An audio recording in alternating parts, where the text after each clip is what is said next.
بچوں کو تو زیادہ ہو.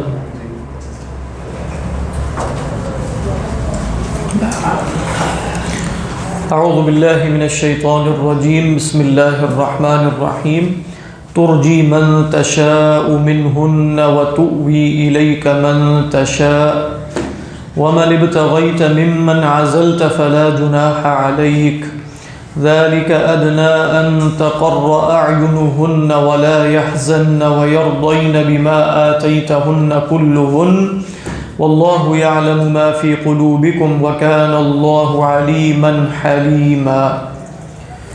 رب اشرح لي صدري ويسر لي أمري واحلل عقدة من لساني يفقهوا قولي. اللهم ألهمنا رشدنا وأعذنا من شرور أنفسنا. اللهم انفعنا بما علمتنا وعلمنا ما ينفعنا وزدنا علما. اللهم صل على سيدنا محمد وعلى آل سيدنا محمد وبارک وسلم. آمین یا رب العالمین. حضرات کل میں نے عرض کیا تھا کہ اللہ کے رسول صلی اللہ علیہ وسلم کے پاس کوئی ایسی خاتون نہیں تھیں یا آپ کی ازواج مطہرات میں سے کہ جنہوں نے اپنے آپ کو وہب کیا ہو، ہبہ کیا ہو اللہ کے رسول صلی اللہ علیہ وسلم کے لیے. یہی بات اکثر مفسرین نے بیان کی ہے اور بعض صحابہ سے بھی یہ مروی ہے. لیکن جیسے کل بھی میں نے بتایا ایک اور بات کے متعلق، ابن عاشور علیہ الرحمہ نے دو خواتین کے بارے میں، دو امہات المؤمنین کے بارے میں کہا ہے کہ روایت کیا جاتا ہے، قیلا، یعنی کوئی اوتھینٹک بات نہیں. کچھ لوگوں کا خیال یہ ہے کہ دو خواتین ایسی تھیں جن میں سے پہلی خاتون ہے ام المؤمنین زینب بنت خزیمہ. ایک تو ہم پڑھتے ہیں نا زینب بنت جحش رضی اللہ تعالیٰ عنہ. جب یہ آیات نازل ہو رہی تھیں تو زینب بنت خزیمہ وفات پا چکی تھی. وہ انصاری تھی اور ان کا لقب کیا مشہور تھا؟ ام المساکین، یعنی وہ اس نام سے جانی جاتی تھی. خاص طور پہ فقراء اور غرباء کا خیال کرنے والی خاتون تھی. سن 3 میں جب اللہ کے رسول صلی اللہ علیہ وسلم تشریف لائے مدینہ تو ابتدا میں آپ نے ان سے شادی کی تھی اور سن 3 میں آپ ہی کی حیات میں ان کی وفات ہو گئی. سن 3 میں زینب بنت خزیمہ. ان کے بارے میں خیال ہے قیل کہ یہ شاید انہوں نے وہبت نفسہا للنبی، لیکن یہ بھی کوئی حتمی بات نہیں. صحیح تر قول یہی ہے کہ کسی کے بارے میں ثابت نہیں ہے. دوسری خاتون کہ جن کے بارے میں ابن عاشور علیہ الرحمہ نے خیال ظاہر کیا کہ ان کے بارے میں بھی نقل کیا گیا، وہ ہے میمونہ بنت الحارث. آپ جانتے ہیں کہ جن سے نکاح جس مقام پر ہوا، ذکر ہوا تھا مکہ کے قریب، وہیں ان کی وفات بھی ہوئی. کہ یہ بھی وہبت نفسہا للنبی میں قیلا یقال. لیکن جن خواتین کا روایات میں ذکر آئے نا کہ فلاں خاتون آئی، انہوں نے آ کر پیش کیا فلاں خاتون، ان میں سے کسی کو اللہ کے رسول صلی اللہ علیہ وسلم نے قبول نہیں کیا. اور ان کے بارے میں، ان دونوں حضرات کے بارے میں، خواتین کے بارے میں کوئی روایت اس طرح کی نہیں ہے کہ یہ آئی ہوں اور انہوں نے. لیکن سیرت کی کتابوں میں، تاریخ کی کتابوں میں اس طرح نقل کر دیا جاتا کہ یقال کہ یہ دو خواتین جو ہیں وہ واہبات تھیں. تو میں نے کہا اس کی بھی تصحیح کر دی جائے کہ اگر کہیں آپ تفسیر میں پڑھیں خیال تو آپ کو معلوم ہو جائے کہ ان کے بارے میں ہے، یہ رائے ہے، لیکن بہرحال روایات اس طرح کی نہیں ہے. وہب سے مراد مہر کوئی طے نہیں ہو؟ جی، مہر کے بغیر، ولی کے بغیر. اللہ کے رسول صلی اللہ علیہ وسلم اگر کہہ دیں آگے سے کہ ٹھیک ہے قبول، تو ایجاب و قبول ہو گیا. اس میں مہر اور ولی کی حاجت نہیں ہے. یہ اللہ کے نبی کی خصوصیت ہے، ہمارے لیے نہیں ہے. ہمارے لیے یہ جائز نہیں ہے. مہر طے کیے بغیر تو نکاح ہو سکتا ہے، لیکن مہر کے وجوب کے بغیر نکاح نہیں ہو سکتا. یعنی مہر دینا پڑے گا، مطالبے پہ دینا پڑے. جب بھی مہر بندے پر واجب ہو چکا ہے، چاہے اس وقت ادا نہیں کیا، اس وقت کی ادائیگی ضروری نہیں ہے، اس وقت کا طے کرنا بھی ضروری نہیں کہ کتنا ہے. بات واضح ہے کہ نہیں؟ اس کے بغیر بھی ہو جائے گا.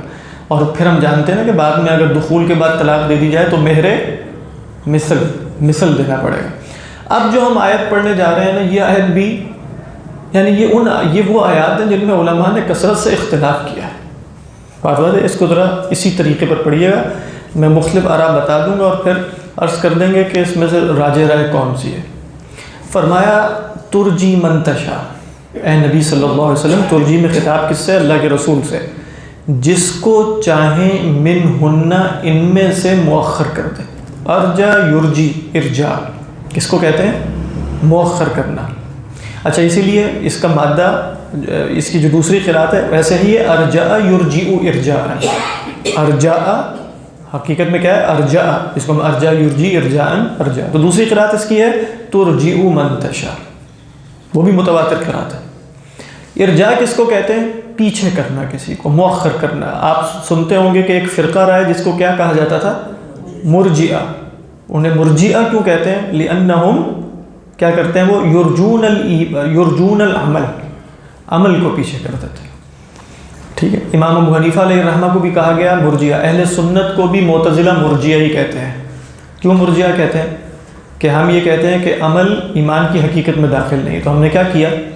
ارجعنا العمل عن الایمان، ایسے کیا. لیکن وہ جو مرجئہ تھے حقیقت وہ کیا کہتے تھے؟ ایمان کے بعد کوئی عمل نقصان نہیں پہنچا سکتا. انہوں نے عمل کو بالکل اٹھا کے پھینک دیا، سائڈ پہ رکھ دینا، ڈیفر کر دینا، مؤخر کر دینا، یہ ارجاء ہے. تو کہا جا رہا ہے ان میں سے جس کو چاہیں پیچھے کر دیں. اچھا، اب جو پیچھے خواتین آئی ہیں من ہنہ کی ضمیر کس کی طرف جا رہی ہے؟ اختلاف ہو گئے. ترجی من تشاء من ہنہ، بعض نے کہا کہ سب سے قریبی مرجع کی طرف جا رہی ہے. وہ کون ہے؟ سب سے قریبی مرجع کون ہے؟ نہیں، آپ دیکھیں انا احللنا لک ازواجک میں کئی فہرست آ رہی ہے نا کافی خواتین کی.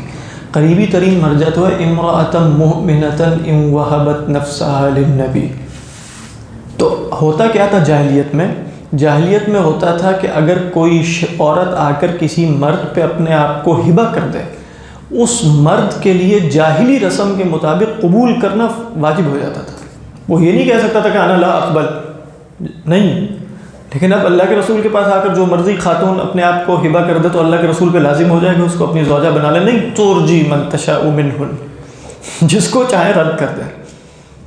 وتؤوی الیک من تشاء، جس کو چاہے اپنے پاس جگہ دے دے. آوا یووی ایواءً، اس کا کیا مطلب ہوتا ہے؟ ٹھکانہ دینا، جگہ دینا. بات واضح. ایک رائے یہ. دوسری رائے یہ ہے کہ جو پیچھے آئی تھی نا، کون سی؟ انا احللنا لک ازواجک، ہم نے آپ کے لیے آپ کی جو موجودہ بیوی ہیں وہ تو حلال کر ہی دی ہے نا. اچھا، کہا کہ ترجی من تشاء منہن سے مراد موجودہ بیوی ہے. اس سے کیا مراد ہوگی پھر؟ ترجی من تشاء منہن وتؤوی الیک من تشاء، کہ جس کو چاہیں آپ ان میں سے طلاق دیں، جس کو چاہیں نہ دیں. یہ سمجھ میں آ رہی ہے کہ نہیں؟ یہاں ترجی سے کیا مراد ہو جائے گا کہ یہ جو ازواج مطہرات آپ کی زوجیت میں موجود ہیں، ان کو زوجیت میں رکھنا آپ پر فرض ہے.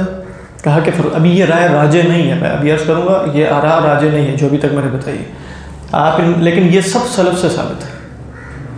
ترجی من تشاء منہن ای تطلق منہم من تشاء، گویا طلاق دینا کیا ہے؟ پیچھے کر دینا. ٹھیک ہے. اور تؤوی الیک من تشاء، جس کو چاہے طلاق نہ دیں، اپنے پاس جگہ دیے رکھیں. یہ بھی بات واضح ہوگی. یہ ایک دوسری رائے. تیسری رائے یہ کہ تؤوی، علماء نے کہا دیکھیں طلاق کے لیے ارجاء کا لفظ نہیں آتا. ان علماء نے کہا کہ یہ طلاق یہاں مراد نہیں ہے، مراد ہے ترجی. کیا ہے؟ ترجی من تشاء منہن. یہ جمہور کی رائے ہے. آپ صلی اللہ علیہ وسلم اپنی ازواج مطہرات میں سے جس کو چاہیں پیچھے کر دیں، جس کو چاہیں اپنے پاس رکھیں. کیا مطلب؟ اللہ کے رسول صلی اللہ علیہ وسلم پر اس آیت کے ذریعے جو تقسیم ہے عدل کے ساتھ ازواج مطہرات میں، کہ آپ نے ٹائم اور نان نفقہ میں یا راتوں کی حاضری میں ایک جیسا وقت سب کو دینا ہے، اس میں آپ سے وہ ذمہ داری یا فرضیت اٹھا لی گئی. تو گویا کیسے سمجھا گیا کہ هذه الآیۃ ناسخۃ للقسم، قسم یہاں تقسیم کے معنی میں، وہ قسم الذی کان واجبا علی النبی، وہ جو اللہ کے رسول صلی اللہ علیہ وسلم پر واجب تھا وہ واجب نہیں رہا. جمہور کا قول یہی ہے کہ کیا ترجی من تشاء منہن وتؤوی الیک من تشاء. کوئی حرج نہیں ہے آپ پر، کوئی حرج نہیں ہے. آپ صلی اللہ علیہ وسلم پر قسم واجب نہیں تھا. بات واضح؟ عام لوگوں پہ نہیں ہے؟ عام لوگوں پہ واجب ہے. ہمارے آپ پر اگر بالفرض کوئی متعدد الازواج ہو، اس پر تقسیم عدل کے ساتھ. کس شے میں تقسیم آپ جانتے ہیں؟ نان نفقے میں اور مبیت میں. مبیت میں واجب. مبیت کس کو؟ ٹائم سے مراد ہے رات کا ٹائم، یہ نہیں ہے کہ آپ جیسے دن میں جتنا ٹائم دیا تو اتنا نہیں، انہوں نے کہا مبیت مراد ہے، اگر اس کے پاس 2 راتیں گزاری ہیں تو اس کے پاس بھی اس طریقے پر، الا یہ کہ وہ عورت اپنا حق آزاد مرضی سے چھوڑ دے. جیسے حضرت سودا رضی اللہ تعالی عنہ، سودا بنت زمعہ، بہت لمبی چوڑی اور خاتون تھیں وہ ماشاءاللہ، ام المؤمنین، انہوں نے اپنا وقت اپنی آزاد مرضی سے سیدہ عائشہ رضی اللہ تعالی عنہ کو ہبہ کر دیا تھا. مطلب اس سے قبل ہی ہبہ کر چکی تھی. اس آیت میں تو اللہ کے رسول پر یہ فرض ہی اٹھا لیا گیا. مطلب یہ جمہور کی رائے، ترجی من تشاء منہن. اب یہ کہا کہ یہ ارجاء میں تطلیق نہیں ہے، ارجاء میں بس تاخیر ہے، آپ نے ان کو اتنا وقت نہیں دے رہے. تو یہ گویا پریفر اور ڈیفر جیسے ہم کہہ سکتے ہیں، اس کی ایک صورت بن گئی ہے. کسی کو ترجیح دے دی، کسی کو ترجیح نہ دی. آپ نے ایسا کیا کہ نہیں، یہ اور مسئلہ ہے، وہ بات آگے آ رہی ہے. آپ نے ایسا نہیں کیا، آپ تقسیم ہی کرتے رہے عدل کی بنیاد پہ، یہاں تک کہ اگر آپ نے اپنے مرض الوفات میں چاہا کہ حضرت عائشہ رضی اللہ تعالی عنہ کے پاس اب آخری وقت گزارے ہیں، تو تب بھی آپ نے ازواج مطہرات سے اذن لیا اور انہوں نے آپ کو اجازت دے دی، تو پھر آپ وہاں شفٹ ہو گئے. تو اب یہ اذن لینا اللہ کے رسول پر واجب تھا یا نہیں؟ واجب نہیں تھا. اچھا پھر کرتے کیوں تھے؟ وہ بات ابھی آگے آ رہی ہے، اور وہ بڑی زبردست بات ہے جو ابن عاشور علیہ الرحمہ نے کی ہے. تو کیا بنا؟ ترجی من تشاء منہن، یا تو مراد یہ ہے الواہبات، یا طلاق دے دیں، یا پھر تقسیم واجب نہیں ہے. ترجی من تشاء منہن وتؤوی الیک من تشاء. اچھا ومن ابتغیت ممن عزلت، یہ سب تینوں تفسیریں یہاں بھی آ جائیں گے. ہاں جی رقیہ صاحب، ومن ابتغیت ممن عزلت، اس کا ترجمہ ہے کہ جس کو آپ تلاش کریں ان میں سے جن کو آپ چھوڑ چکے تھے. عزلت ومن ابتغیت ای من النساء ممن عزلت ای عزلتہن فلا جناح علیک. اب تینوں تفسیروں میں اس کو رکھ کے دیکھیں تو کیا بات بنے گی؟ پہلی تفسیر کے مطابق کیا ہوگا؟ ایک عورت نے آ کر اپنے آپ کو وہب کیا، ہبہ کیا، آپ نے قبول نہیں کیا، اور بعد میں دوبارہ اس کو قبول کر کے اپنے نکاح میں لے لیا. اس وقت کیا کر دیا تھا؟ مؤخر کر دیا تھا. لیکن ومن ابتغیت ممن عزلت، اگر آپ کہیں کہ طلاق دے دی تھی اور پھر رجوع کرنا چاہ رہے ہیں، بات جیسے مثلا حضرت حفصہ، لیکن وہ بھی اس سے ماقبل ہوا تھا، اس کے بعد آپ صلی اللہ علیہ وسلم نے طلاق نہیں دی. یہ بات ذہن میں رکھیے. وہ آگے آیت آ رہی ہے کہ اس سے مراد کیا، لا یحل لک النساء من بعد. ٹھیک ہے. تیسری مراد کیا ہو جائے گی؟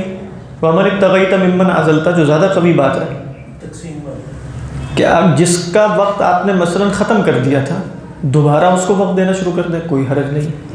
ومن ابتغیت ممن عزلت. چوتھی رائے اس آیت کے بارے میں ایک الگ ہے، وہ بھی مفسرین نے بیان کی ہے. وہ یہ کہ یہ من زائدہ ہے. جیسے ہم کہتے ہیں نا تلاش کریں کسی کو یا چھوڑیں سب برابر ہے، یعنی اصل میں کہ ومن ابتغیت ومن عزلت فلا جناح علیک. یہ اسلوب اس طریقے پر آ جاتا ہے، ومن ابتغیت ممن عزلت فلا جناح علیک. کیا مطلب؟ سواء علیک اعزلت ام ابتغیت، دونوں کیفیت آپ کے لیے برابر ہے. فلا جناح علیک. لیکن زیادہ قوی بات کیا ہے؟ جو تقسیم والی، ومن ابتغیت ممن عزلت. مطلب حضرت حفصہ کو طلاق دی تھی؟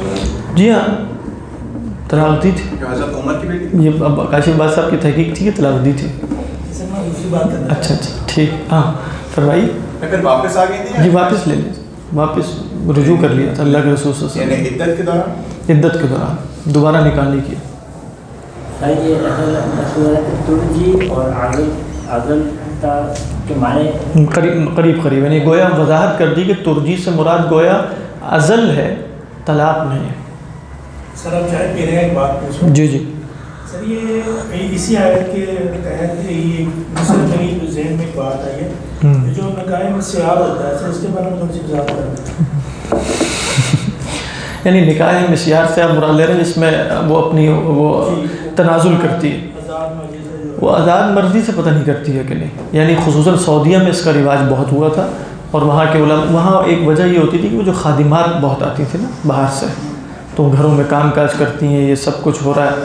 اب یہ ہے کہ وہ موجود ہیں تو وہاں کے جو شیوخ ہیں جو کافی شادیاں کرتے ہی رہتے ہیں تو وہ اس طریقے پر کہ ٹھیک ہے، اور کئی دفعہ خفیہ بھی رکھی جاتی ہے کہ عورت یہ کہے کہ بھئی میں اپنے حقوق جس میں نان نفقہ بھی ہے، قسم بھی ہے، یہ ہے، وہ سب چھوڑتی ہوں، اس پر نہیں. تو علماء نے کہا تھا کہ شرعی تقاضا اب جہاں تک یہ ہے کہ وہ اپنی آزاد مرضی سے کر رہی ہے، نہیں کہ یہ لمحہ نہیں طے کرنا ہے. وہ اس شخص کو بھی پتہ ہو سکتا ہے، اگر وہ واقعی پتہ ہے کہ یہ اپنی آزاد مرضی سے نہیں کر رہی تو پھر اور مسئلہ ہو سکتا ہے. لیکن بظاہر تو قاعدہ یہی ہے کہ عورت اپنے حقوق چھوڑ سکتی ہے. مطلب یہ اب باقی اس کا شرعی حکم کیا ہے وہ آپ پہلی کلاس میں آ کے پوچھیں، فرسٹ کلاس میں. لیکن عورت قاعدے کی کیا بات ہے، چھوڑ سکتی ہے اپنے حقوق. اس میں پوچھنا یہ ہے کہ نکاح مسیار جو ہے ابھی شرعی طور پہ رائج ہے یا ہمارے نہیں، عرف میں یا نہیں؟ ہمارے ہاں یہ تو رائج ہے. یعنی ایسی مثالیں سامنے آئی ہیں کہ جنہوں نے 2 شادیاں کی ہیں، ان میں سے ایک جو نئی شادی کی جس کو حاجت تھی عورت کو یا وہ، تو اس نے اپنے حقوق چھوڑ دیے کہ میں بس کسی کے نکاح کے بندھن میں رہنا چاہتی ہوں اور میں حقوق بے شک آپ مجھے پوری طرح ادا نہ کریں، آپ شہر اور ہے تو آپ وہیں رہا کریں، مہینے میں 1 دفعہ آ جایا کریں. اس طرح تو ہو رہا ہے اور علماء اس کی گنجائش دیتے ہیں. لیکن نکاح مسیار میں اور بھی کیا کچھ شرائط ہوا کرتی ہیں نہیں کرتی مجھے نہیں معلوم، لیکن یہ صورت یہاں رائج ہے اور یہ جائز ہے ویسے اصلا. یعنی عورت کیا چاہ رہی ہے کہ میں بلا شوہر نہ رہوں، تو وہ دوسری شادی کسی سے کرے گی نا، دوسری سے مراد ہے کہ مرد کی پہلے سے بھی ہوگی، تو وہ شادی سے پہلے ہی اس سے کہہ دیتی ہے کہ میں اپنے حقوق چھوڑ دوں گی. ٹھیک ہے، تو چھوڑ سکتی ہے. اب وہ آپ کہیں مجبوری میں چھوڑ رہی ہے تو مرد نے کوئی مجبوری نہیں کی اس کے اوپر. مرد تو آزاد ہے کہ وہ شادی کرے یا نہ کرے. وہ تو ہوگا جب وہ شادی کرنے کے بعد اس پر کوئی ایسے دباؤ ڈالے جس کی بنیاد پہ وہ چھوڑ دے. سر مرد شادی سے پہلے یہ کنڈیشن لگا دیتا ہے کہ اگر آپ ایسے ایسے کرتی ہو، یعنی وہ پھر آپ شرط والی بات جو ہے وہ پھر مفتی صاحب سے پوچھیں. ویسے نکاح مسیار میں آپ نے ٹھیک بتایا، یہ شرط لگائی جاتی ہے. پہلے سے مرد شرط لگاتا ہے کہ اس شرط پہ شادی کروں گا کہ تم اپنے حقوق. کیا نام ہے نکاح؟ مسیار اصل یسر، یعنی کس سے ہے ویسے اس کا مادہ کیا ہے؟ سین یار چلانے کے لیے یا یسر سے ہوگا؟ مسیار تو ویسے یسر سے نہیں ہے، لیکن تقدیم و تاخیر بھی ہو سکتی ہے. تو سر حقوق صاحب کو آتے ہیں نام نفقہ وغیرہ وہ کیا چاہیے آپ؟ ہاں نہیں چاہیے. لیکن وہ جیسے کچھ خواتین اکیلی رہتی ہیں تو لوگ ان کو تنگ کرتے ہیں. اب پتہ چل جائے کہ اس کا شوہر ہے اور وہ آتا جاتا رہتا ہے تو پھر لوگ جو بدماش قسم کے لوگ ہیں، اس طرح کے لوگ ہیں، پھر وہ اپنی نگاہیں پھیر لیتے ہیں. تو اس لحاظ سے ایک پروٹیکشن مرد کی حاصل ہو جاتی ہے. تو بہت سی خواتین بیچاری اس وجہ سے بھی خواہاں ہوتی ہیں کہ ان سے شادی کر لی جائے، اور یہ بالکل ان کی ایک واقعی. اسی لیے آپ دیکھیں اللہ میاں نے جو 2 شادیاں اور 4 کی گنجائش رکھی ہے، اس کے پیچھے حکمتیں ہیں. معاشرے میں ضرورت پڑ جاتی ہے، ضرورت پڑ جاتی ہے، واللہ اعلم. اچھا اس کے بعد دیکھیے فرمایا وَمَنِ ابْتَغَيْتَ مِمَّنْ عَزَلْتَهَا. اب یہ جو اگلی آیت ہے نا، یہ ذرا غور، اگلی آیت کا جو حصہ. اچھا فَلَا جُنَاحَ عَلَيْكَ، یہاں تک تو بات واضح ہو گئی. فرمایا ذَلِكَ أَدْنَىٰ أَن تَقَرَّ أَعْيُنُهُنَّ.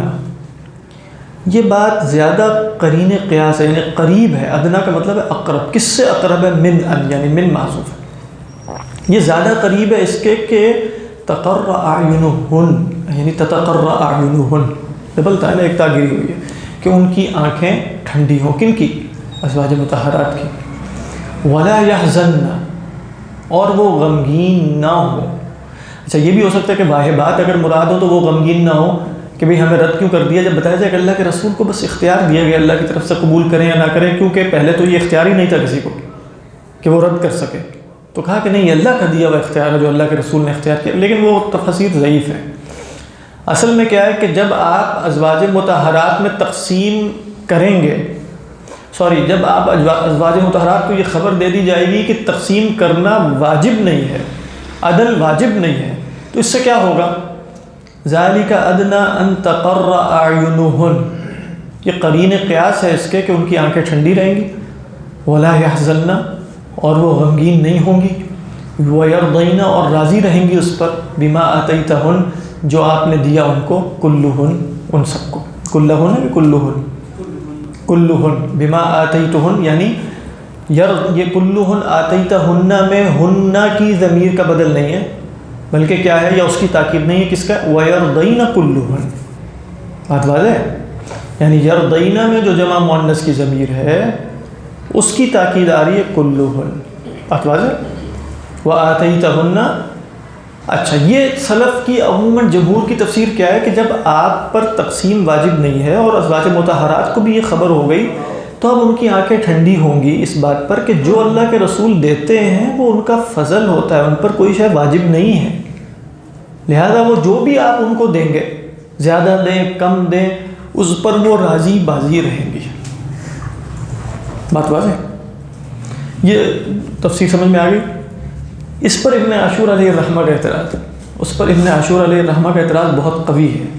وہ اعتراض یہ ہے کہ یہ بات آپ کی درست ہے کہ اللہ کے رسول پر تقسیم واجب نہیں تھی، لیکن یہ کہنا کہ تقسیم واجب نہ ہونے کی خبر ان کی آنکھوں کی ٹھنڈک ہے، کہہ رہے ہیں یہ بات کہ یحزن و یرضین کی حد تک تو ہو سکتی ہے، لیکن تقر اعینہن، کہہ رہے ہیں یہ تو اس بات پر آنکھیں ٹھنڈی ہوتی ہیں کہ جو ایسی خبر ہو جس کو عورت چاہ رہی ہو، جو خوشی کی خبر ہو اس کے لیے۔ کہتے ہیں بظاہر یہ خبر خوشی کی خبر تو نہیں ہے، یعنی اللہ کے رسول صلی اللہ علیہ وسلم پر اگر واجب کر دیا جاتا کہ عدل واجب ہے تو یہ ازواج مطہرات کے لیے آنکھوں کی ٹھنڈک کا باعث زیادہ تھا کہ یہ بات زیادہ ہے کہ آپ پر عدل واجب کوئی نہیں ہے، اس پر ان کی آنکھیں زیادہ ٹھنڈی ہونی چاہیے۔ کس پر زیادہ ٹھنڈی ہو؟ کہتے ہیں مجھے یہ سمجھ نہیں آ رہا، ذالک ادنی ان تقر اعینہم، یہ آنکھوں کا ٹھنڈا ہونا اس سے کیسے ہے؟ یعنی اس سے اگر کسی کو زیادہ مل جائے گا تو اس کی آنکھیں ٹھنڈی ہوں گی۔ لیکن اصل میں تو سب کی بات ہو رہی ہے، یعنی جمع کا صیغہ اور آگے میں بھی آئے گا وَيَرْضَيْنَ بِمَا آتَيْتَهُنَّ كُلُّهُنَّ، اس سے تو لگ رہا ہے کہ اس حکم سے کہ ترجی من تشاء منهن، اب یہ قطع نظر اس کے کہ کس کو آپ نے ارجاء کیا، کس کو آپ نے مؤخر کیا، دونوں صورتوں میں محض حکم سے کیا ہو رہا ہے؟ ذالک ادنی، ای ذالک کا اشارہ کس کی طرف ہے؟ اس حکم کی طرف کہ ترجی من تشاء منهن وتؤوی الیک من تشاء، ذالک ادنی ان تقر اعینہن، یہ بات مجرد یعنی محض یہ بات قرین قیاس ہے اس بات کی کہ ان کی آنکھیں ٹھنڈی ہو جائیں، ولا یحزن، اور کوئی غم ہی انہیں نہ ہو، وَيَرْضَيْنَ بِمَا آتَيْتَهُنَّ كُلُّهُنَّ، حضرت حنوی نے یہاں کیا اور یہ تقر اعینہن میں کیا لکھا؟ ان کی آنکھیں تجویز یہ کیا آنکھیں ٹھنڈی رہیں گی، بریکٹ میں لکھتے ہیں یعنی خوش رہیں گی، اور البتہ خاطر اور اس کے آگے جو بریکٹ ہے وہ ہے کیونکہ بنا رنج کی عادتاً تابع استحقاق کو یہ رنج کی تفصیل ہے، اور جب معلوم ہو جائے کہ جو کچھ مال یا توجہ مبذول ہوگی وہ تبرع مال، بس کسی کو کوئی شکایت نہ رہے گی۔ یہ بات وہ یہی ابن عاشور نے کی کہ یہ بات ولا یحزن میں ہو سکتی ہے، لیکن تقر اعینہن میں اللہ تعالیٰ نے صرف یہ نہیں کہا کہ ذالک ادنی الا یحزن، بلکہ ذالک ادنی ان، تو انہوں نے پھر کیا کیا؟ انہوں نے کہا کہ یہ قول کہتے ہیں کہ میں منفرد نہیں ہوں، بلکہ حضرت عبداللہ ابن عباس سے ایک قول ہے جو تقریباً یہی معنی دیتا ہے۔ وہ کیا ہے؟ وہ یہ ہے کہ ذالک ادنی میں اشارہ ہے ومن ابتغیت ممن عزلت فلا جناح علیک، یعنی اگر بالفرض آپ جن کو مؤخر کرنا چاہ رہے ہیں یا بالفعل کر دیا ہے انہیں بھی آپ کو اختیار تو ہے کہ مؤخر کر دیں، لیکن اگر آپ انہیں بھی اپنی تقسیم میں برابری کے ساتھ، یہ ابتغاء کا مطلب ہے دوبارہ انہیں بھی بیچ میں لے آئیں، اگر آپ ان کو برابری میں لے آئیں تو یہ زیادہ اچھی بات ہے، آپ کے لیے آپ کے حسن اخلاق کے اعتبار سے یہ زیادہ آپ کے لائق ہے۔ تو کہا اسی وجہ سے اللہ کے رسول نے کبھی اس حکم کی، حالانکہ یہ آپ پر لازم نہیں تھا، لیکن اللہ کے رسول صلی اللہ علیہ وسلم نے تقسیم ہی کی، اور آپ فرماتے تھے اللہم ھذا قسمی فیما املک فلا تلمنی فیما لا املک، کیوں؟ کیونکہ اللہ تعالیٰ نے کہا کہ ومن ابتغیت ممن عزلت فلا، ذالک ادنی، کیا ذالک ادنی؟ ان تبتغی من عزلت من النساء، ذالک ادنی ان تقر اعینہم، یہ بات واقعی آنکھوں میں ٹھنڈک کی ہے۔ یہ وہی بات میں بھی کہنا چاہ رہا تھا کہ جس کو زیادہ دوبارہ باری ملے گی یا میرے کو اس کے لیے تو نہیں، یہ پھر بات سب کے لیے، یعنی کہا یہ جا رہا ہے کہ اے اللہ کے رسول اگر آپ عدل ہی کریں تو یہ بات سب کی آنکھوں کی ٹھنڈک کیوں؟ جس کو اللہ کے رسول نے اس وقت مؤخر نہیں کیا اس کے ہاں احتمال تو رہے گا کہ کسی وقت بھی مجھے مؤخر کیا جا سکتا، تو گویا یہ قاعدہ سب کی آنکھوں کی ٹھنڈک کا باعث بنے گا۔ وہ قاعدہ کیا ہے کہ آپ صلی اللہ علیہ وسلم عدل کریں۔ یہ ابن عاشور کی رائے، کہتے ہیں انہوں نے عبداللہ ابن عباس کا قول نقل نہیں کیا، میں نے بظاہر یہ قول نہیں دیکھا، لیکن وہ فرماتے ہیں کہ حضرت عبداللہ ابن عباس کے قول کا معنی تقریباً یہی ہے۔ تو یہ بڑی قوی بات لگ رہی ہے، اس پر جو اعتراض انہوں نے کیے تھے نا اس کی طرف عموماً مفسرین نے کئی دفعہ وہ روایات کی بنیاد پہ تفسیر ہوتی ہے تو الفاظ پہ اتنا فوکس نہیں کر رہے ہوتے۔ اب ابن عاشور علیہ الرحمہ کا طریقہ یہ ہے کہ وہ پوری کی پوری تفسیر جو بڑی وسیع تفسیر ہے، آپ دیکھیں 25-30 جلدوں میں ہے، ان سب میں بلاغت اور قرآن کے الفاظ کیا آ رہے ہیں، یعنی گویا وہ پہلے معنی متعین کرنے کی کوشش قرآن کے الفاظ سے کر رہے ہیں، پھر جا رہے ہیں دیکھنے کے لیے کہ میں نے معنی صحیح متعین کیا ہے کہ نہیں. تو کہہ رہے ہیں ذالک ادنی ان تقر اعینہن، یہ مجھے مشکل لگ رہا ہے کہ کہا جائے کہ اللہ کے رسول پر عدل کا واجب نہ ہونا ان کی آنکھوں کی ٹھنڈک کا باعث ہے، بلکہ آنکھوں کی ٹھنڈک کا باعث یہ ہے کہ آپ تلاش کریں ان کو کہ جن کو آپ نے مؤخر کی، یہ آنکھوں کی ٹھنڈک کا باعث ہے کہ آپ اسی لیے آپ نے عدل کیا.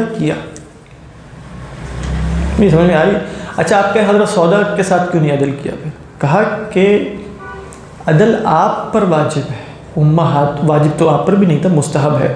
امہات المؤمنین میں سے کوئی اپنی باری چھوڑ سکتی ہے اپنی مرضی سے، وہ اپنی مرضی سے چھوڑ سکتی، لیکن یہاں بات اب کیا ہو رہی ہے کہ اگر وہ نہیں چھوڑتی تو آپ کے لیے زیادہ بہتر کیا اور ان کی آنکھوں کی ٹھنڈ. اب اللہ کے رسول بہترین شوہر تھے نا، خیرکم خیرکم لأہلی وانا خیرکم لأہلی، تو اگر زیادہ بہتر یہ تھا کہ عدل کریں تو آپ نے زیادہ بہتر ہی اختیار کیا. اور یہی ذالک ادنی ان تقر اعینہن ولا یحزن ویرضین بما آتیتہن. اچھا یہاں ایک اور ابن عاشور فرماتے ہیں بما آتیتہن کلہن. اب آپ دیکھ رہے ہیں نا یہ اصل میں کیا ہے، اصل میں کہاں لے کے جائیں گے، ولا یحزن، سب کی سب کوئی غم نہ کرے.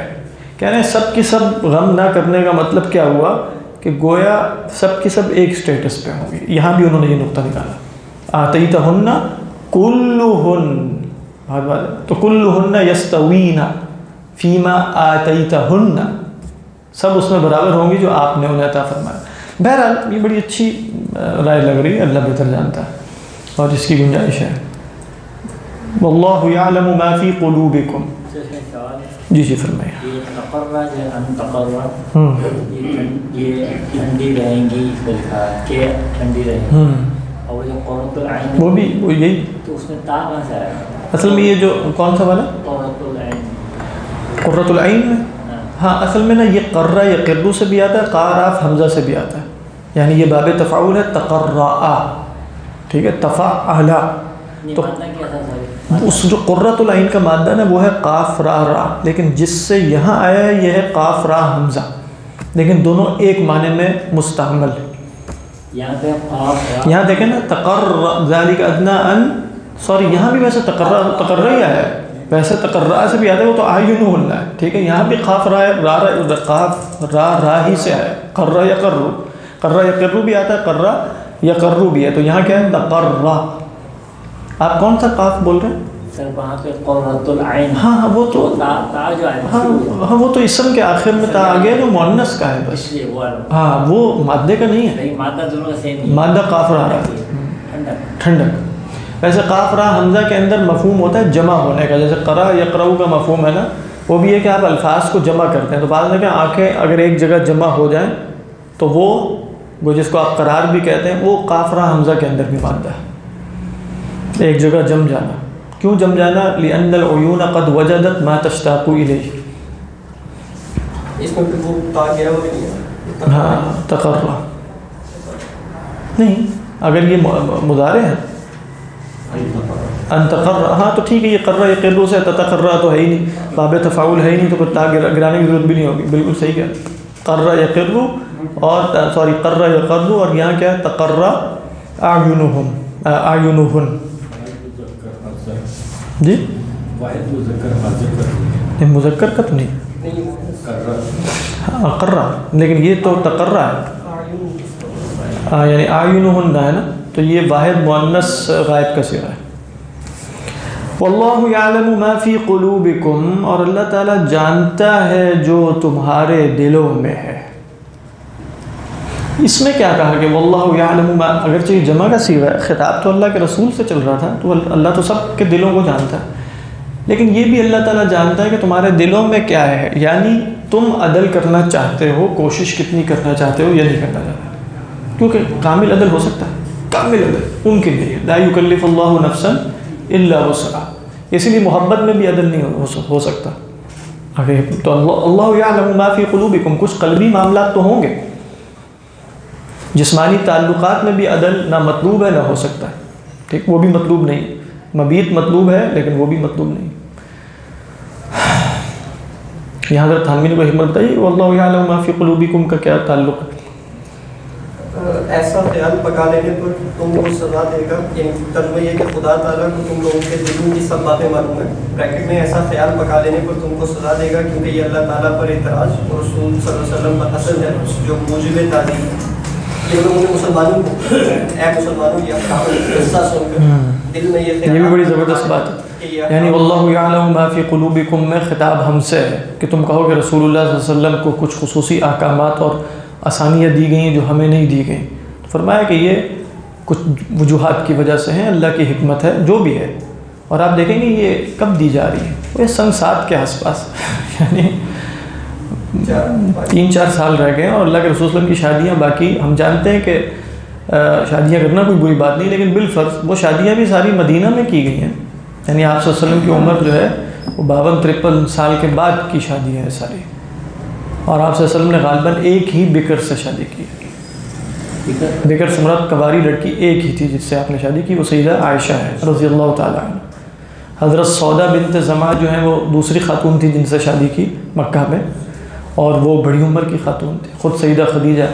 تو وہ جو لوگ مسائل الٹے سیدھے نعوذ باللہ وہ یہاں پیش نظر ویسے نظر بھی نہیں آتے. یعنی اللہ کے رسول صلی اللہ علیہ وسلم کی ساری شادیاں بڑی عمر کی شادیاں، اور اس کے پیچھے یقیناً بہت سی کچھ سیاسی نوعیت کی شادیاں کہنا تو نہیں ہے، لیکن کیا ہے ایک قبیلہ اس کی جو سردار کی بیٹی ہے ان سے شادی کر لی گئی اور وہ فلاں فلاں اس طریقے پر بھی ہوا. بنو مستلق کی جو تھیں وہ بھی جویریہ تھیں، حضرت صفیہ جو تھیں وہ بنو نذیر کی تھیں وغیرہ وغیرہ. لا يحل لك وكان الله عليما حليما. حلیمن حلیمہ کا کیا مطلب ہوا؟ جب وہ جانتا ہے تمہارے دلوں کے حالات تو علیم تو ہے، تو دل میں تو الٹے سیدھے وسوسے آتے رہتے ہیں، لیکن حلیم ہے. لا یعاجلکم بالعقوبہ، تمہاری سزا میں جلدی نہیں کرتا، بلکہ حلیم کون ہوتا ہے؟ الذی یتحمل، یعنی جو تکلیف کو برداشت کر لے وہ حلیم. اگلی آیت دیکھیے لا یحل لک النساء، یہ بھی پھر وہی اختلافی آیات چل رہی. اچھا جو پہلے میں نے آیت بتائی نا ترجی من تشاء منہن، اس میں ابن جریر الطبری کیا فرماتے ہیں کہ یہ دونوں آراء بیک وقت مراد ہو سکتی ہیں. وہ کون سی دونوں آراء؟ کہ اس سے مراد یہ بھی ہو کہ جس کو چاہے طلاق دے دیں، جس کو چاہے نہ دے، اور یہ بھی کہ عدل کریں یا نہ کریں. یہ دونوں مراد انہوں نے لیے، کہا کہ دونوں بیک وقت مراد ہو سکتی ہیں. کس نے؟ ابن جریر الطبری نے. اور ابن کثیر کہتے ہیں مجھے یہ رائے ٹھیک لگتی ہے، دونوں کو جمع کر لیا، ترجی من تشاء منہن وتؤوی الیک من تشاء. اس کے بعد یہ جو اگلی آیت آ رہی ہے پھر سلف کا اختلاف ہے. لا يحل لك النساء من بعد. اے نبی صلی اللہ علیہ وسلم آپ کے لیے خواتین نہیں جائز. من بعد، بعد اس کے، کس کے؟ یہ بھی سوال ہے. من بعد کس کے بعد جائز نہیں؟ بعد کے بعد آپ جانتے ہیں مضاف الیہ لازماً معذوف ہوگا کیونکہ بعدو آیا ہے نا. اب بعدو میں مضاف الیہ کیا ہے؟ اس کے بعد جائز نہیں ہے. کہا 3 چیزیں ہو سکتی ہیں، یعنی جو اعراب بنی مبصرین کی، یعنی یہ بھی ہو سکتا ہے کہ جو اصناف بیان کی گئی تھی نا یہ خواتین، کون کون سی خواتین؟ ہاں یعنی اس میں ازواج کے بعد مہاجرات کی شرط تھی، واہبہ اور یہ، اور وہ اس میں کون آپ شادی نہیں کر سکتے؟ کتابیہ سے نہیں کر سکتے، غیر مہاجرہ سے نہیں کر سکتے. تو کہا لا يحل لك النساء من بعد هذه الاصناف اللاتی ذکرت لك یا رسول اللہ صلی اللہ علیہ وسلم، کہ جو اصناف بیان کر دی گئی نا پیچھے، اس کے علاوہ آپ کسی سے اب شادی نہیں کریں گے کہ آپ کہیں گے میں کتابیہ سے کر لوں یا غیر مہاجرہ سے کر لوں یا عرابیہ سے کر لوں یا فلاں سے، اس طرح نہیں ہوگا. لا يحل لك النساء من بعد. بات واضح ہو رہی ہے کہ نہیں؟ دوسری رائے یہ ہے کہ لا يحل لك النساء من بعد. من بعد سے کیا مراد ہے؟ جو خواتین جن سے آپ شادی کر چکے ہیں اس وقت 9 تھیں، رضوان اللہ علیہن جمعوات 9 تھیں، وہ ان کے سوا اب آپ کے لیے خواتین سے شادی کرنا جائز نہیں ہے. یہ حضرت عبداللہ ابن عباس کی رائے ہے رضی اللہ تعالی عنہ. اور وہ فرماتے ہیں کہ جب انہوں نے لما اخترنا رسول اللہ صلی اللہ علیہ وسلم قصرہ اللہ علیہن، جب انہوں نے اللہ کے رسول کو پسند کیا کیونکہ جب کہا گیا نا ان کنتن تردن اللہ ورسولہ والدار الآخرۃ، تو انہوں نے سب نے کیا کہا؟ نختار اللہ ورسولہ والدار الآخرہ. تو انہوں نے کیا کیا؟ آپ کو پسند کیا. اب آپ نے بھی ان کے سوا کسی کو پسند نہیں کرتا. لا یحل لک النساء من بعد، تو یہ گویا ان کو وہ دی جا رہی ہے کیا؟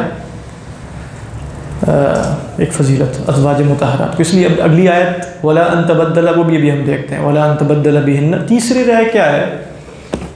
پہلی دو آراء ہی راجح رائے ہے، یعنی قوی ترین آراء ہے. تیسری رائے یہ کہ من بعد سے مراد ہے من بعد ھذا الوقت، بس اس میں بھی بات وہی نکل رہی ہے دوسری والی کہ اب کے بعد کوئی اور شادی نہیں ہوگی. لیکن یہاں مضاف الیہ جو ہے وہ وقت کو محذوف کیا گیا. اس میں کیا تھا؟ من بعد الازواج اللاتی عندک. دوسری رائے میں کیا تھی؟ من بعد الازواج اللاتی عندک. اور پہلی رائے کیا تھی؟ من بعد الاصناف. بات وہاں سے اچھا سمجھ میں آ گئی یہاں تک بات؟ ویسے آپ نے کی تھی اس کی بات؟ نہیں، کوئی شادی نہیں کی. یعنی ان 9 ازواج مطہرات کے بعد آپ نے شادی، لہٰذا یہ تو یہ بھی ثابت ہے. طلاق بھی کسی کو؟ طلاق بھی نہیں دی. اچھا، حضرت عائشہ کی حدیث بخاری میں یا ترمذی میں مجھے یاد نہیں رہا، حضرت عائشہ نے فرمایا ما مات رسول اللہ صلی اللہ علیہ وسلم حتی احل اللہ لہ النساء.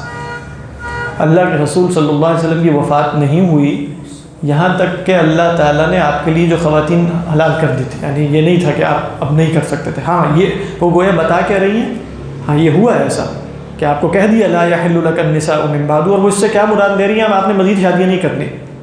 گویا حضرت عائشہ نے اس تفسیر کی تائید تو کر دی ہے، لیکن ساتھ کیا بتایا؟ ما مات رسول اللہ صلی اللہ علیہ وسلم حتی احل اللہ لہ النساء. اب یہ ناسخ کون ہے؟ جن لوگوں نے یہ رائے اختیار کی کہ ہاں یہاں بنا کیا گیا پھر جائز کر دیا گیا. کیا اللہ کے رسول نے؟ نہیں کیا. ناسخ کون ہے پھر؟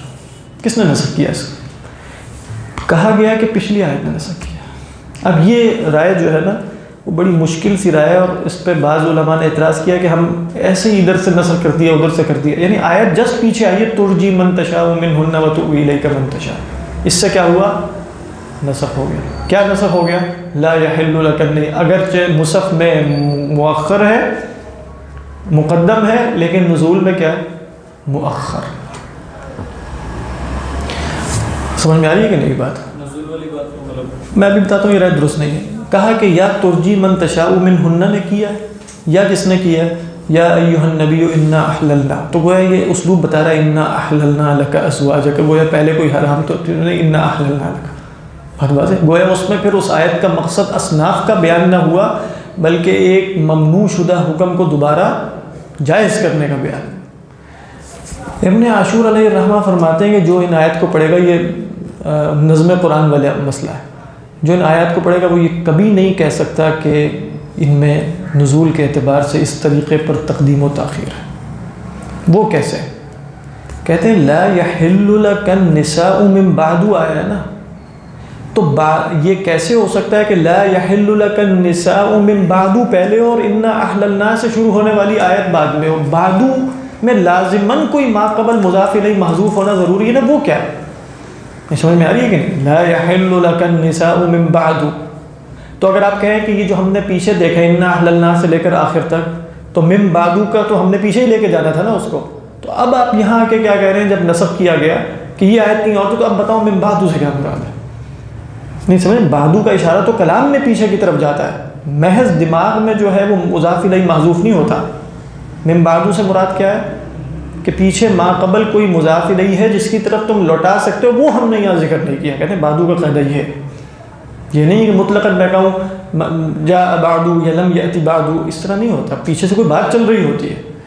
کہہ رہے ہیں یہ آیات ایک ہی ترتیب پہ نازل ہو رہی ہے، اور حضرت عائشہ نے قطعاً یہ نہیں کہا تھا کہ ان آیات نے منسوخ کیا، بلکہ انہوں نے کہا ہے ما مات رسول اللہ. اس کا مطلب ہے یہ نسخ بڑے بہت آخری زندگی میں ہوا ہے، اور یہ آیات سورہ احزاب کی ایک ترتیب سے نازل ہو رہی ہے. یہ بات درست لگتی ہے. یعنی یہ کہنا کہ یہ حکم منسوخ ہو گیا اور ما قبل آیات نے کر دیا، مشکل بات ہے بہت. اور علماء یہ بیان کرتے ہیں بعد میں، یعنی متأخرین جن کے ہاں نسخ کا ایک خاص معنی ہے، کہ بھئی اس طریقے پر نسخ کی کثرت نہیں کرنی چاہیے کہ جہاں بھی کوئی احتمال ہے نا تو قبل اس کے کہ ذہن دوڑائیں آپ نسخ پہلے لے آتے ہیں. کہ قرآن مجید محکم کتاب ہے، اس میں نسخ جہاں واقعی طے ہو گیا کہ آیت منسوخ ہے وہی آیت منسوخ ہوتی ہے، محض احتمالات سے چیزیں منسوخ نہیں ہوتی، یہ آیت منسوخ نہیں ہے، بات واضح۔ اور جہاں تک یہ کہ سنت نے منسوخ کیا، اس کا مطلب اس کو سنت، رقیہ صاحب آپ بتائیں، اصول فقہ آپ پڑھ رہے ہیں، سنت کے ذریعے قرآن مجید کی آیت منسوخ ہو سکتی ہے؟ نہیں، وہ خاص اور عام دیکھنا پڑے گا۔ نہیں خاص ہم نہیں دیکھنا، آپ نے ابھی بتائیے، نہیں ہو سکتی ہے نا، نہیں وہ ہمارے لیے سنت اگر اللہ کے رسول کو کہا گیا کہ یہ حکم آپ کے لیے منسوخ ہے تو منسوخ ہو جائے، یعنی یہاں تو یہ سوال پیدا ہی نہیں ہوتا۔ اگر ہم تک یہ بات اگر خبر واحد کے ذریعے پہنچی ہے تو اب ہم کہیں گے کہ یہ منسوخ ہے کہ نہیں۔ اگر اللہ کے رسول کو بتا دیا گیا ہو کہ آپ کے لیے منسوخ ہو گئی ہے تو وہ ہو جائے گی، کیونکہ اللہ کے رسول کے لیے وہی چاہے قرآن ہو یا دوسری وہی ہو بالکل ایک جیسی ہے اپنے، اور ہمارے لیے بھی ایک جیسی ہے اگر اسی طریقے پر پہنچ جاتی جس طریقے پر قرآن مجید پہنچا ہے، ہو سکتا ہے۔ لیکن ابن عاشور نے کہا کہ یہ رائے درست مجھے نہیں لگتی، بلکہ یہ آیت محکم ہے اور آپ کا عمل بھی یہی بتا رہا ہے کہ آپ نے اس کے بعد کوئی مزید شادی نہیں کی۔ تو لا یحل لک النساء من بعد، جن لوگوں نے کہا کہ لا یحل لک النساء من بعد سے کیا مراد ہے؟ ان اصناف کے بعد آپ کوئی کسی اور صنف سے شادی نہیں کر سکتے، انہوں نے کہا یہ الگ حکم ہے، اور آگے کیا آ رہا ہے؟ ولا ان تبدل بهن من ازواج، اور نہ یہ آپ کے لیے جائز ہے تبدل، یہ باب تفاعل ہے، یہاں ایک تا محذوف ہے، تتبدل، ٹھیک ہے، تتبدل بهن من ازواج، اور آپ کو معلوم ہے کہ تبدل اور تبدیل میں با کس کے ساتھ لگتا ہے؟ جس کو چھوڑا جا رہا ہوتا ہے، عوض کے ساتھ، یعنی عوض کے ساتھ، جس کو آپ بطور عوض دے رہے ہوتے ہیں اور کوئی شے لے رہے ہوتے ہیں۔ اشتریت القلم ب20، تو 20 کو چھوڑا نا، ان خواتین کو چھوڑ کر کسی اور کو لانا بھی آپ کے لیے جائز نہیں ہے۔ تو کہا کہ اگر ان اصناف کے سوا کوئی جائز نہیں ہے تو یہ حکم کیا یہاں سے برآمد ہو رہا ہے کہ آپ ان کو نہیں چھوڑ سکتے؟ یہاں بھی پھر دو رائے ہو گئی، ایک رائے یہ کہ یہاں یہی مراد ہے کہ آپ اب کوئی اور شادی نہیں کر سکتے، وَلَا أَن تَبَدَّلَ بِهِنَّ مِنْ أَزْوَاجٍ، کہا کہ اچھا اور شادی نہیں کر سکتے تو وہ تبدل کے بغیر ہی ہوتی ہے نا، یعنی کوئی نئی شادی کر لی جائے، تو کہا کہ مراد ہے کہ عموماً جب انسان نئی شادی کرتا ہے کا عموماً اس طرح ہوتا ہے، عموماً وہ کسی کو چھوڑ کر نئی شادی کر رہا ہوتا ہے، طلاق دے دیتا ہے کسی کو پھر نئی شادی کرتا ہے، تو کہا کہ اعلیٰ الاغلب چونکہ ایسا ہوتا ہے لہٰذا یہ فرما دیا وَلَا أَن تَبَدَّلَ بِهِنَّ مِنْ أَزْوَاجٍ، یا یہ مراد ہے کہ آپ ان کو طلاق نہیں دیں گے، کیونکہ جب طلاق انسان دیتا ہے تو اغلباً کیا ہوتا ہے کہ اس کی جگہ میں کسی اور سے شادی کروں گا، تو وَلَا أَن تَبَدَّلَ بِهِنَّ مِنْ أَزْوَاجٍ سے کیا مراد ہے؟ نئی شادی نہیں کریں گے آپ اور طلاق بھی نہیں دیں گے، بات واضح ہے۔ اور جن لوگوں نے کہا کہ نہیں اللہ کے رسول پر یہ پابندی ہے ہی نہیں اور پیچھے سے مراد اصناف ہیں، انہوں نے کیا کہا؟ آپ طلاق تو دے سکتے ہیں لیکن آپ اس نیت سے طلاق نہیں دیں گے کہ فلاں سے شادی کرنی ہے یا کسی نئی سے شادی کرنی ہے، یعنی طلاق دیتے وقت نیت کیا نہیں ہوگی کہ آپ ریپلیس کریں، ان کو نکال کے کسی اور کو لائیں۔ ہاں ویسے طلاق دینے کی نوبت آ جاتی تو دی بھی جا سکتی، وہ ترجیح منتشا سے نکالا ہے، ترجیح منتشا، یعنی انہوں نے کہا کہ یہ والی آیت اللہ کے رسول پر طلاق نکاح کی پابندی عائد نہیں کر رہی۔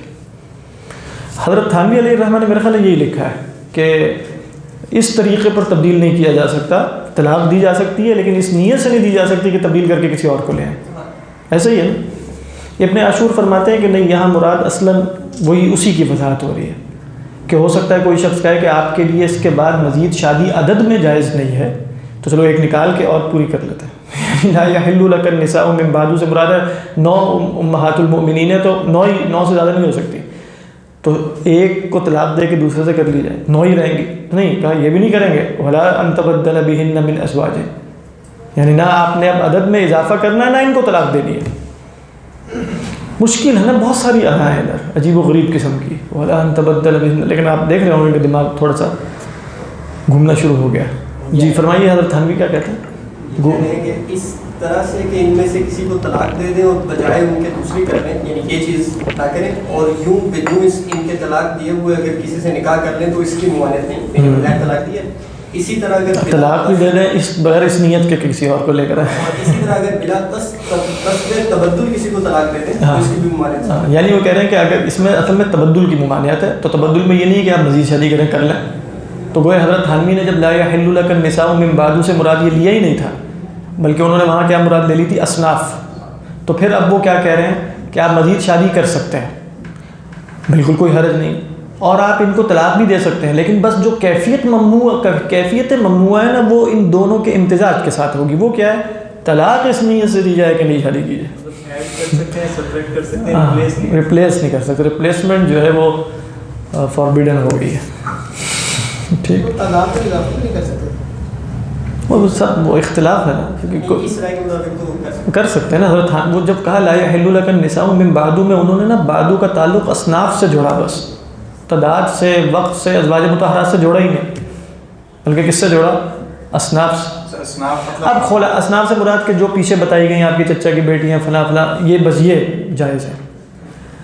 اب اللہ کے رسول کا فعل کیا تھا؟ خلاصہ یہ کہ یہ اس سے کوئی فقہی احکامات میں فرق پڑ رہا ہے؟ آپ کہیں یہ کیا عجیب سا گھورک دھندا سا ہے کہ سمجھ نہیں آ رہا کیا اللہ کے رسول پر حکم کیا تھا، یہ تھا یا وہ تھا، سب کے الگ الگ آ رہا ہے. کوئی فرق نہیں پڑتا، کیونکہ یہ اللہ کے رسول صلی اللہ علیہ وسلم ہمارے سے کوئی فقہی معاملات وابستہ بالکل نہیں ہے. اور امر واقعہ کیا ہے کہ رسول اللہ صلی اللہ علیہ وسلم نے مزید کوئی شادی دی، یہ بھی امر واقعہ ہے. لہذا اگر اس امر واقعے کو پیش نظر رکھ کر دیکھیں تو عبداللہ ابن عباس کی رائے واللہ اعلم قوی محسوس ہوتی ہے کہ یہاں آپ صلی اللہ علیہ وسلم کو مزید شادی سے بھی اور ان کو طلاق دینے دونوں سے روک دیا گیا ہے کہ آپ نے اب اپنے آپ کو ان کے ساتھ ہی خاص رکھنا ہے، کیونکہ انہوں نے اپنے آپ کو آپ کے ساتھ خاص کیا. یہ رائے جو ہے قوی ترین محسوس ہوتی ہے. واللہ عالم، یہ رائے یاد رکھیں. باقی دوسری ادا کی بھی جو ہے وہ گنجائش رکھیں. حضرت کئی قول مروی ہو جاتے ہیں، مختلف اجتہاد بدلتا رہتا ہے، ہوتا ہے صحابہ میں بھی ایسا ہو.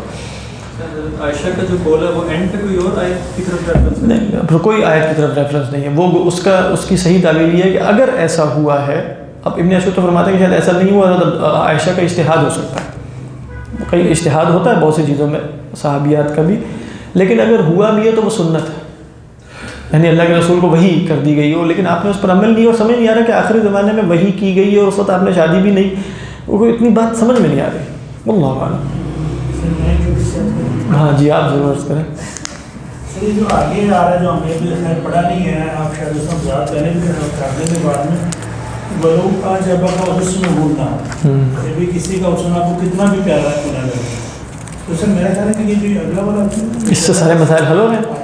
نہیں کوئی حل نہیں ہوا. یہ کیسے حل ہوگا کہ تعداد میں قصر ہے؟ اس سے تو بس یہ ہے، اگر آپ حضرت تھانوی کی رائے بھی لیں تو وہ تب بھی وہ کہیں گے تبدل جائز نہیں، ریپلیسمنٹ، چاہے آپ کو حسن اچھا لگے. دوسری رائے لیں تب بھی گنجائش رہے گی کہ آپ ان میں سے کسی کو طلاق دے نہیں سکتے، اس لیے وہ تو خیر ہے، آپ مزید کسی سے شادی نہیں کر سکتے. عبداللہ ابن عباس کی رائے کے مطابق بھی بھلا عجبہ کا حسن ہو.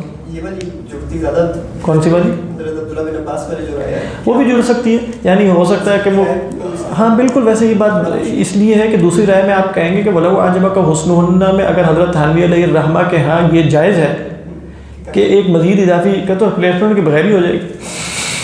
ٹھیک، تو وَلَوْ أَعْجَبَكَ حُسْنُهُنَّ میں تو محسوس ایسا ہی ہو رہا ہے کہ اب آپ نے کسی خاتون سے شادی کرنی کوئی نہیں ہے.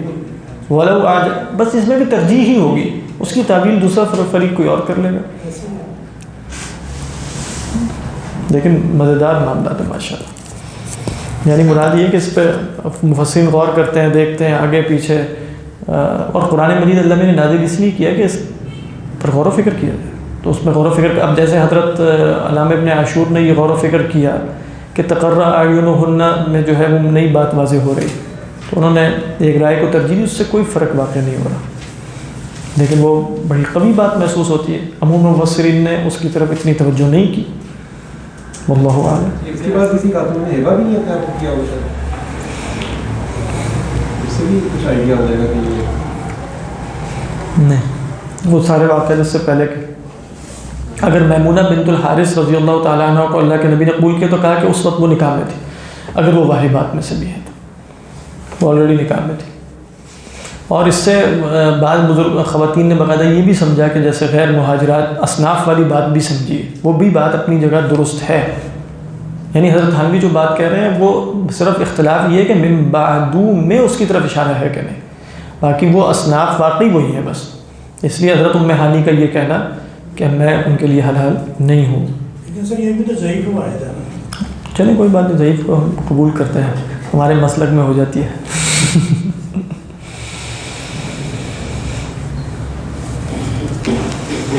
چلیں جی سورہ مریم کا حاشیہ مکمل کر لیں.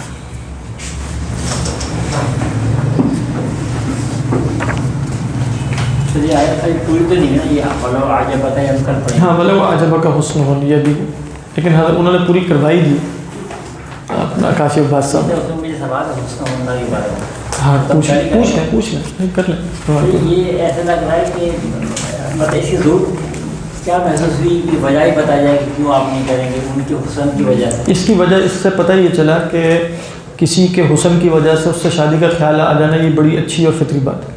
یہ فطری بات ہے. نہیں رسول نے جو ہم سنتے ہیں عموماً خطبات نکاح میں کہ 4 چیزیں جو ہوتی ہیں وہ آپ کو کرتی ہیں. بہترین چیز وہ ہے کہ اس کا دین آپ کو ترغیب دے. لیکن اگر دین کے ساتھ آپ نے 4 خواتین دیندار ایک جیسی لگ رہی ہیں تو ان میں وجہ ترجیح مثلاً آپ کیسے قائم کریں گے؟ نہیں وہ صحیح ہے، وہ وہی کر لیں. یعنی مراد یہ کہ وہ اصناف بتا دی مؤمنات مہاجرات سب ہوں گی. یہ تو پہلی طے ہو گیا. کیا طے ہو گیا کہ وہ کیا ہوں گی؟ مومنہ ہوں گی، مہاجرات ہوں گی. اب جو مومنہ اور مہاجرات ہیں وہ انشاءاللہ اللہ کی نیک لوگ اور دیندار خواتین ہیں. جو یہ تو ہو گیا نا، آپ قبول ہی انہیں کر سکتے ہیں جو مہاجرہ ہیں. اب سوال یہ پیدا نہیں ہو رہا کہ کوئی عرابیہ آ جائے یا غیر مہاجرہ آ جائے. تو مہاجرات تو وہ تو بہت، اب ان میں سے ہر مہاجرہ سے شادی کی جائے گی. وَلَوْ أَعْجَبَكَ حُسْنُهُنَّ سے مراد ہے کہ هُنَاكَ مُهَاجِرَاتٌ كَثِيرَةٌ فَهَذِهِ الْمُهَاجِرَةُ مثلاً أَعْجَبَكَ حُسْنُهَا. یہ مراد ہے کاشف عباس صاحب.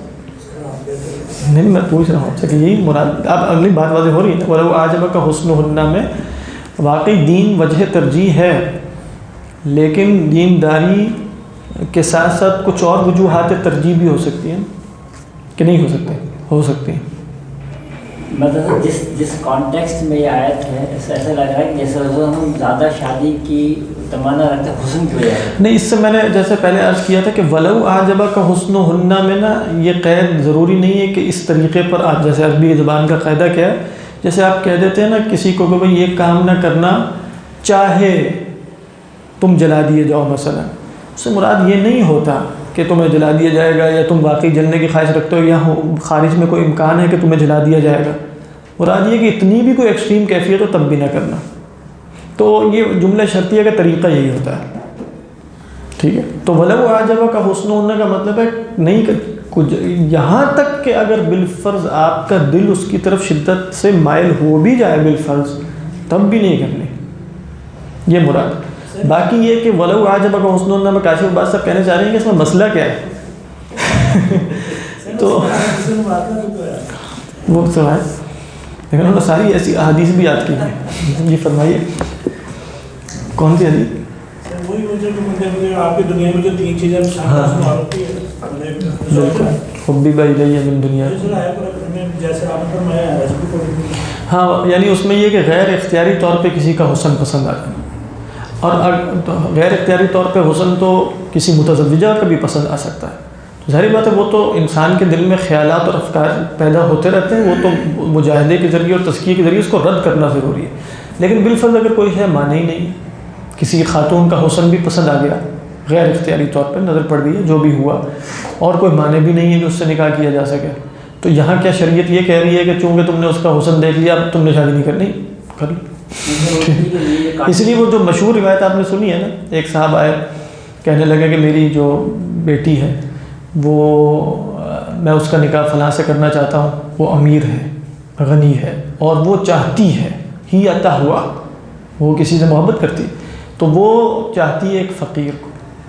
آپ صلی اللہ علیہ وسلم کے بعد یہ مسئلہ لے کر آئے تو آپ نے کیا جواب دیا؟ اس کا وہ مشہور جو روایت ہے جو ابن قیم علیہ رحمہ روضۃ المحبین میں بار بار کوٹ بھی کرتے رہتے ہیں.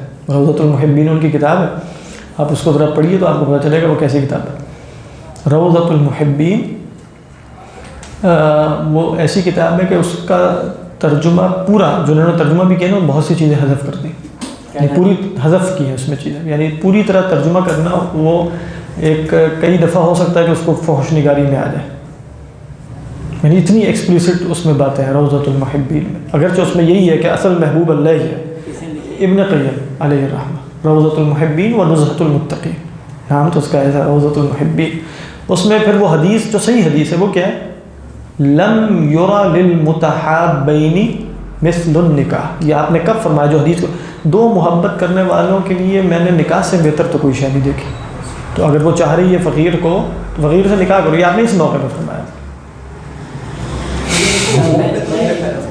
اس بات کو خاص یہ سمجھا جا سکتا ہے کہ ان کے لیے مشورہ تھا اپنے عموم پہ یہ چیز، ظاہری بات، یعنی مراد کہ اللہ کے رسول کو جب آپ نے دیکھا الفاظ بھی کیسے فرمایا کہ محبت ہے تو نکاح ہی کرنا ہوتا ہے، اس کے نتیجے میں لم یرا کیونکہ اور تو اس کے سوا کوئی چیز جائز نہیں ہے، تو لم یرا للمتحابین مثل النکاح، تو اس میں بھی کوئی مشورہ ہی تھا، لیکن اس میں آپ نے بتا دیا نا کہ اگر عورت کی خواہش کو پیش نظر رکھو اور زبردستی اس پر اپنی رائے جو ہے وہ نہ تھوپو، اور عورت کی رضامندی ضروری ہے، آپ کو معلوم ہے شادی میں۔ مثال یہ فقیر صاحب جو کہہ رہے ہیں کہ جو حدیث ہے کہ وہ 3 چیزیں پسند تھی رسول اللہ کو، اس میں ایک طرح ایک عورت اور تیسری کیا چیز ہے؟ تیسری چیز کو آپ نے پسند نہیں کہا بلکہ اس کا مرتبہ بڑھا دیا، آپ نے فرمایا حبب الی من دنیاکم النساء والطیب، عورتیں اور خوشبو، عورتوں سے مراد ازواج، وجعلت قرۃ عینی، وہی قرۃ العین، اور میری آنکھوں کی ٹھنڈک تو نماز میں ہے۔ دیکھیں آپ دیکھیں کیسے جمع کیا ہے۔ جی ماشاء اللہ۔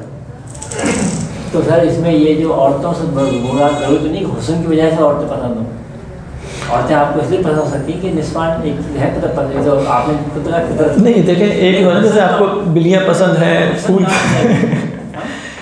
ایک ہے جیسے آپ کو طوطے بلیاں پسند ہیں، یہ بالکل پسند چیزیں انسان کو ہوتی ہیں، لیکن جب آپ کہیں گے نا مثلا کہ مجھے خواتین پسند ہے تو کیا مراد لی جائے گی؟ مجھے ان کو دیکھنا پسند ہے، ان کے ساتھ ملنا پسند ہے، ان کے ساتھ اٹھنا، آپ کیا جیسے آپ کہیں گے نا اگر مجھے پھول پسند ہے تو آپ کہیں گے نا پھولوں کے ساتھ پسند ہونے کا مطلب ہے کہ آپ جاتے ہوں گے، خوشبو سونگھتے ہوں گے، دیکھتے ہوں گے۔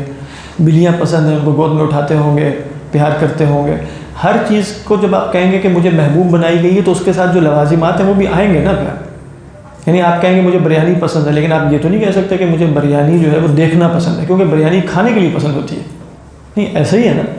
تو اسی طرح آپ اور بھی، تو اب جب کہا جائے گا، اس لیے علماء نے کہا کہ یہاں نساء سے مراد ازواج ہے، وہ وجہ بھی یہی بیان کی نا اس کی وجہ کیا بیان کی کہ اب آپ اگر کہیں کہ مجھے خواتین پسند ہے تو یہ جملہ کہ کیا مطلب ہے خواتین پسند ہے؟ نہیں، خواتین پسند اس معنی میں ہے کہ وہ اللہ کی بندیاں ہیں، تو خواتین کی کیا تخصیص ہے، وہ مرد بھی اللہ کے ہی بندے ہیں، وہ بھی پسند ہے۔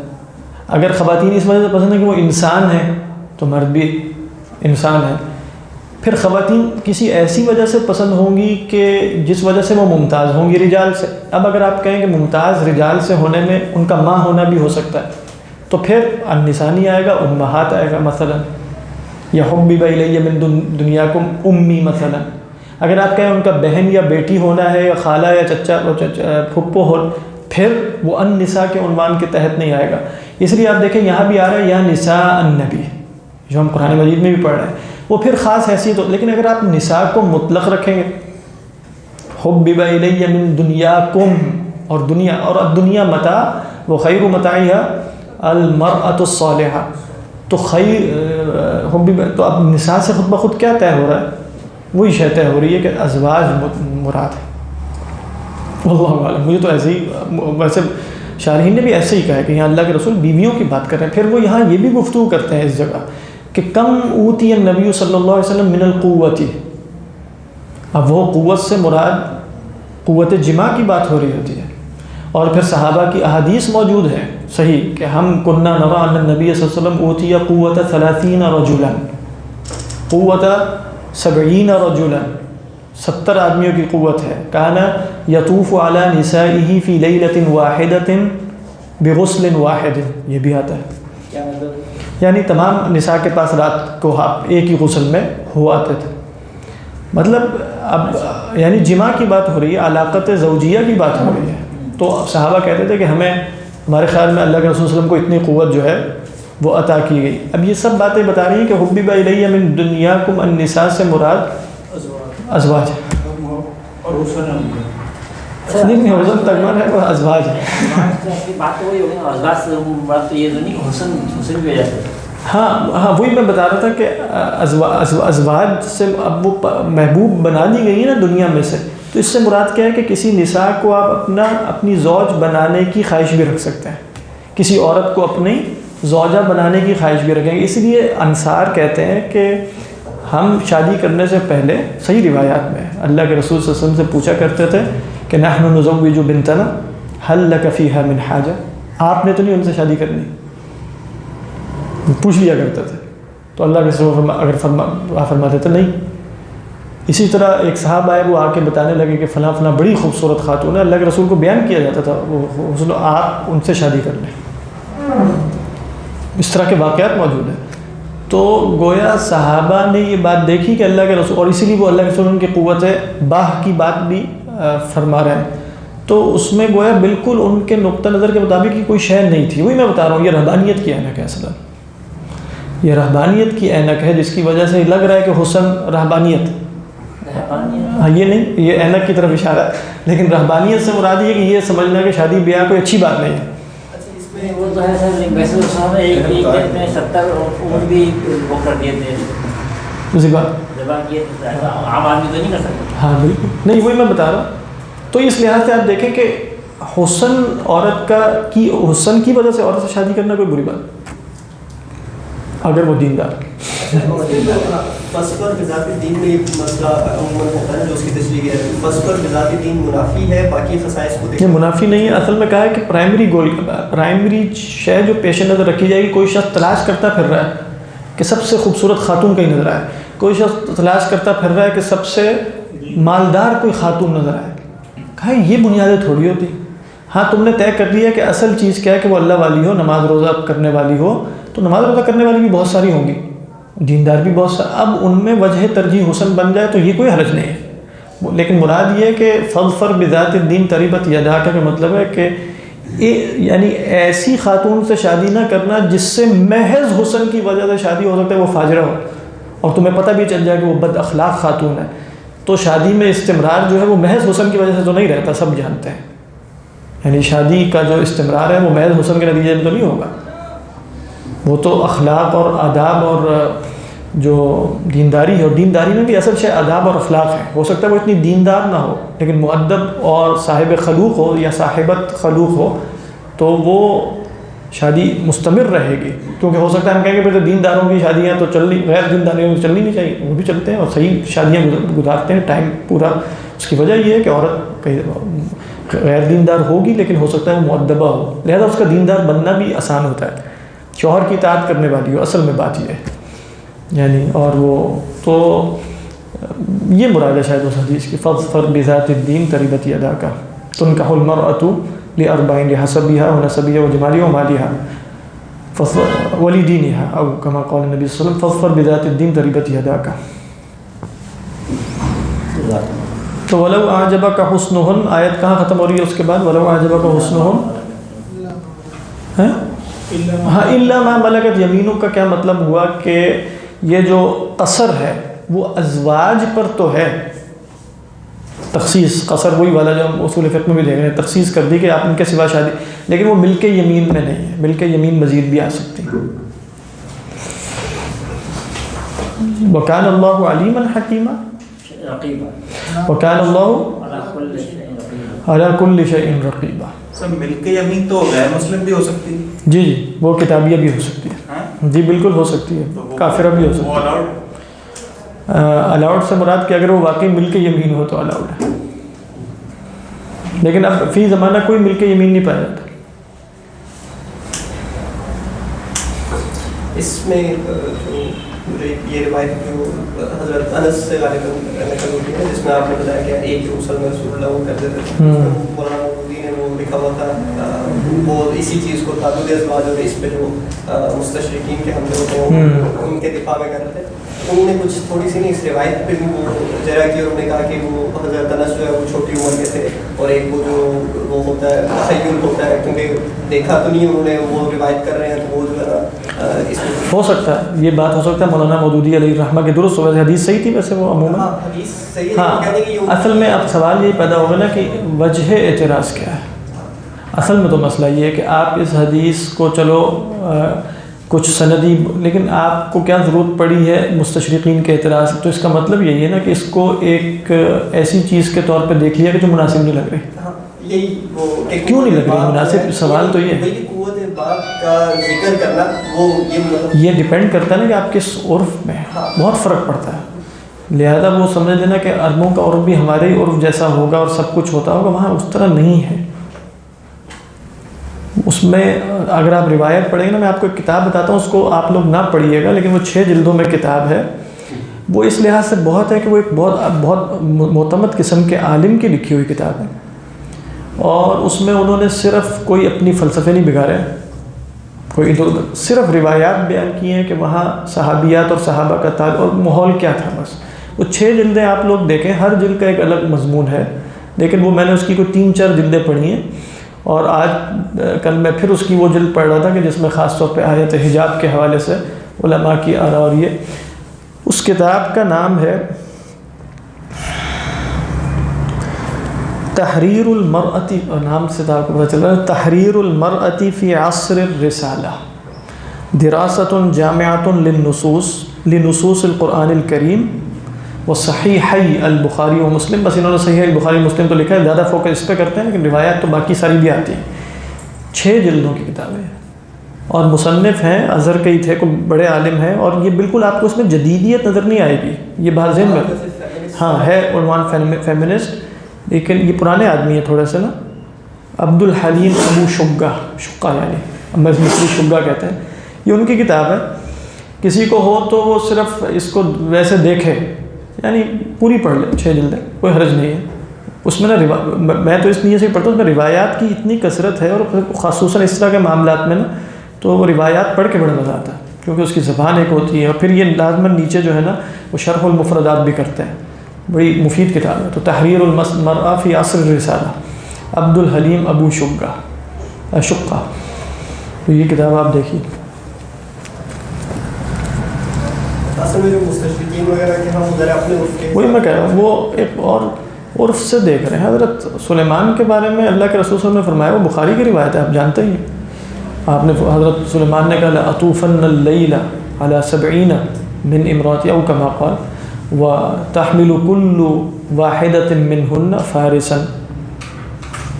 حضرت سلیمان نے کہا کہ آج میں 70 خواتین یعنی بیویاں تھیں ان کی، ان پر چکر لگاؤں گا، اور سب اس رات میں ایک بچہ جو ہے وہ پیدا اٹھائیں گی. یہ روایت ثابت ہے. اگر حضرت سلیمان نبی ہیں تو ان کے بھی نبی ہیں، ویسے مستشرقین کے بھی ہوں گے، تو ہاں ہو سکتا ہے. لیکن کیا ہے اس میں، گویا اللہ کے رسول جب صحابہ کو یہ بتا رہے ہیں تو ان کے ذہن میں کبھی یہ بات نہیں آئی کہ یہ آپ کیسی باتیں کر رہے ہیں. وہ ان کا عرف اس طرح کا ہے ہی نہیں.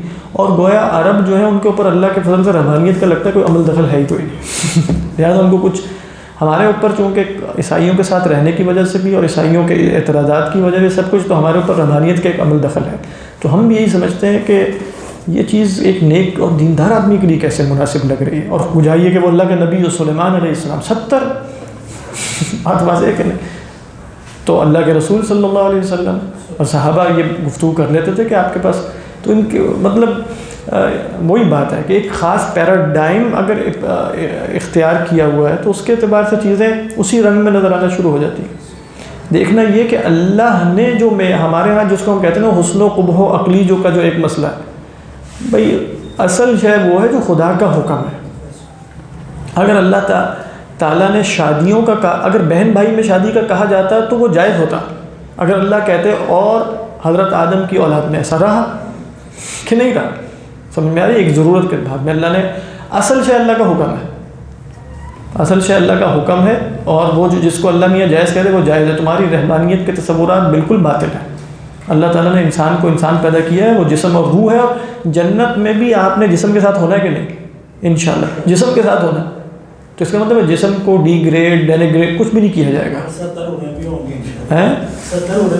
یہ تو اسی سلسلے میں جنت کے طالب ہیں. مجھے یاد آیا کہ کل آخر میں میرے سے سوال انہوں نے یہی پوچھا تھا پارٹ 1 میں، کہ انہوں نے کہا تھا کل آپ نے آ کے جواب دینا ہے کہ جنت میں ہم نے یہ جو ہے کہ کھانا پینا حورے شورے اس لیے جانا ہے کہ اور عذاب کے خوف سے اللہ کی عبادت کرنی ہے کہ اللہ بھی کرنی ہے. وہ لوگوں کے ذہن میں سوال آتا ہے، اور کل آ کے انہوں نے کہا تھا کہ بتانا ضروری ہے. سر کیا جواب ہے اس کا؟ تو میں کل بتاؤں گا.